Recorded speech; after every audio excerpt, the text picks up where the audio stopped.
Hello' everyone, আপোনালোকে ভাত পানী খালেনে? আমি আহিছোঁ নামঘৰলৈ, খুৰী আৰু মই।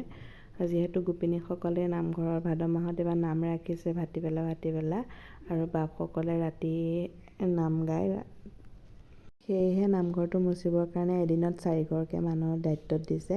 আজি আমাৰ পাল আছিলে, এয়া আহি নামঘৰ পালোহি। নামঘৰটো আচলতে নতুনকৈ বনাই থকাহে হৈছে। আগৰ পুৰণা নামঘৰটো যিহেতু পানীয়ে খহাই একেবাৰে নামঘৰৰ ওচৰ পালেহি। তাৰপিছত আকৌ নদী বান্ধ দিওঁতে খান্দিবলগীয়া হ'ল। সেইকাৰণে ৰাইজে আকৌ নতুনকৈ মাটি কিনি নতুনকৈ নামঘৰ বনাইছে। ইতিমধ্যে গা ঘৰটো অলপকৈ হৈছে বাৰু। বাকী মণিকূটৰ এয়া খুঁটা পুতি পিনটো গাঁঠি থৈ দিছে। অলপ চলপকৈ কাম হৈ আছে আৰু। যিহেতু বাৰিষা কাম হোৱা নাই, গোটেই গছ লতাৰে একেবাৰে ভৰি গৈছে চৌহদ। তাৰ কাৰণে খোৱাহঁতে এইবিলাক কিবা কিবি কাম কৰি আছে বাৰু। এয়া আমি মোচাত লাগি গ'লোঁ, আধা আধি হৈছেহিয়ে বাৰু।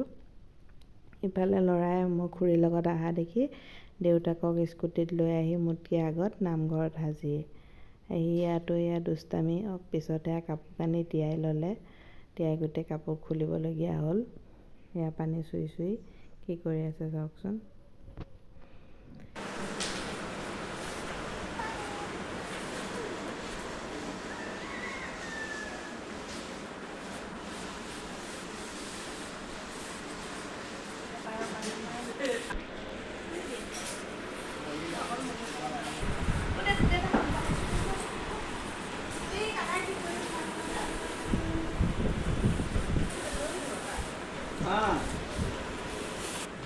এইফালে খুৰাহঁতে আকৌ চৌহদটো বহিবৰ কাৰণে তাতে কাম কৰি আছে।